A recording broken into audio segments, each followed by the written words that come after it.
The Heart and Stroke Foundation of South Africa, which endorses this children's development initiative, reports that 17% of South African children between 1 and 9 years old are overweight.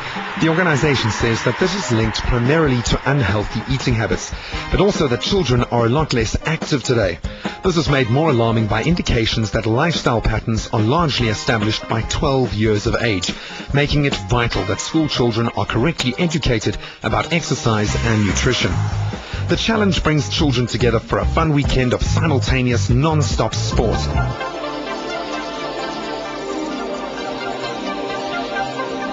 Sporting Johns proudly presents the Kelloggs Health of the Nation 50 Hours Sports Challenge. The 4th annual Kelloggs Health of the Nation 50 Hours Sports Challenge kicked off in Cape Town in September, with the Johannesburg event coinciding with National Nutrition Week in October.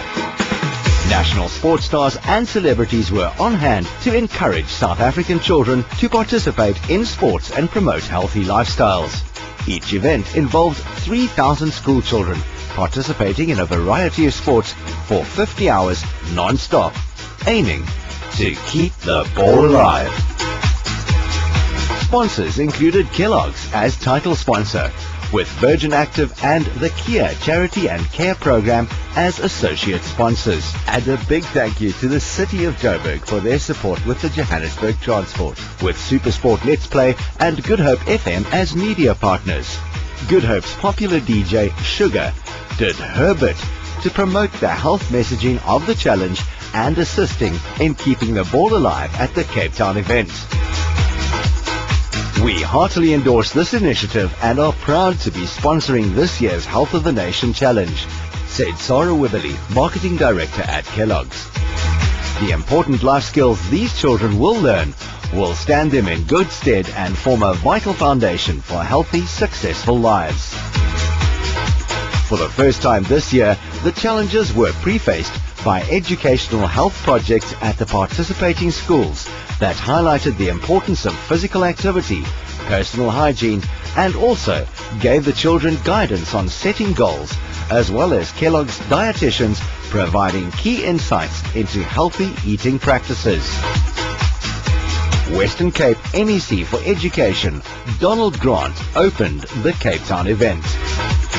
I think it's critical that we understand that there has to be a healthy mind and a healthy body. The two go together.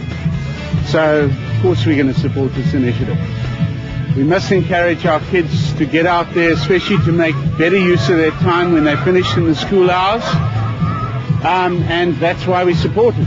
And it's healthy, it's stimulating them, it's allowing them to socialize and create all the good things that our children should have in life. I think it's very important as pro athletes, as elite athletes, to really give back to sports as a whole.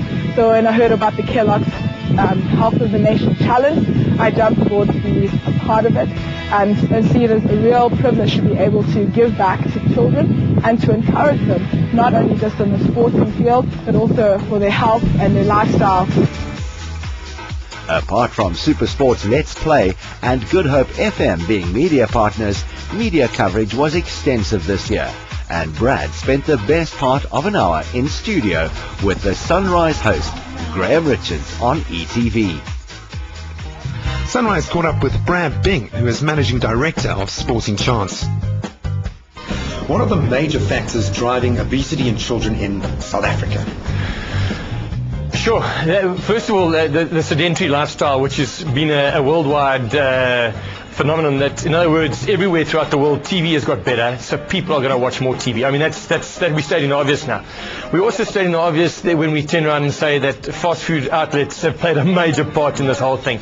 But not only that, we've also disinvested into what we call non-exam subjects in South Africa. And one of those exam subjects, or two of the exam subjects, Graham, was phys ed, and the other one was health. we've taken health out of schools. So what has happened now is those schools that, we're not talking about your former Model C schools where they come from, most of those children come from affluent backgrounds. We're talking about 95% of South African children that come from extremely humble backgrounds, below the poverty line kind of story, where health played an enormous part in the curriculum at those schools. And that's where kids learned what it was all about. And also, we also had an opportunity where you had phys ed masters in the schools talking to the kids about the importance of leading a physical and leading a positive lifestyle, you know. Why is it not a major concern of every parent to say, hang on a minute, by me being unfit and unhealthy, look at the knock-on effect it's having in my life, surely I must prepare for my child. Where are we dropping the ball? You know, that is the fundamental question that we've been asking for the last 10, 15 years. How come it is that parents, now fit parents, are seeing their kids grow up being fat? And if you look at photographs from the 60s and early 70s, and everyone looks like they're skinny, and it's fantastic. That's the way you're meant to look. So yeah, there is, and that's one of the projects we work on, is educating parents about the bigger picture. And I think subsequently what has happened is you know, we spent, I'll give you an example, we spent this past week up here in Johannesburg going into the schools, educating children, educating teachers about personal hygiene, about eating correctly, about nutrition, about why it's important to exercise. But I think there's certainly more awareness. You'll see more programs on TV such as this talking about the health situation. And I think the more people are made aware, the more the parents who have an influence over their children's lives, that's where it's going to start. So yeah, we're starting to see we're starting to see the wheel turning, and turning for the better. Your life is, obviously your career has been built on a physical element. It's formed the cornerstone of where you are today. Yes. That is reliant on the right development at the right stages. Yes. And that has to be coming through in a course like this. Yes. With the 50-hour challenge, what's going to be happening is that the kids are going to be exposed to sports, a variety of sports. It's not just one. They're not going to be told, oh, that's the only one you can play, but they actually have access to a lot of them to be able to try. I think from the beginning, as people said, hang on, you can try. Give it a try as a starting point. Isn't that the intrinsic beauty of sport? That there is always a mentor relationship involved. Yeah. It is a collaborative effort. It's not just you, and yes, a huge amount of self-sacrifice and discipline is involved, but there is always that critical success factor, and that being someone else willing to help you. Yes. I think personally in my life, to be where I am today, I've had that model in many areas. From when I was young, when I started, people wanting to invest in me, people spending time with me, people saying we believe in you, and actually helping you to get further. And how much more is that if you are the personality looking back at the kids saying, hang on, you've got talent, I believe in you, how much more will that inspire them? Oh man, I think Brad and Co have done a fantastic job with the Kellogg's 50-hour challenge. Cannot wait to take a more active involvement next year. But if you want to get your kids active, this is a brilliant way to start. So look out for them when they hit your part of the country. Sporting Chance, bringing hope of a healthy future to the youth of South Africa.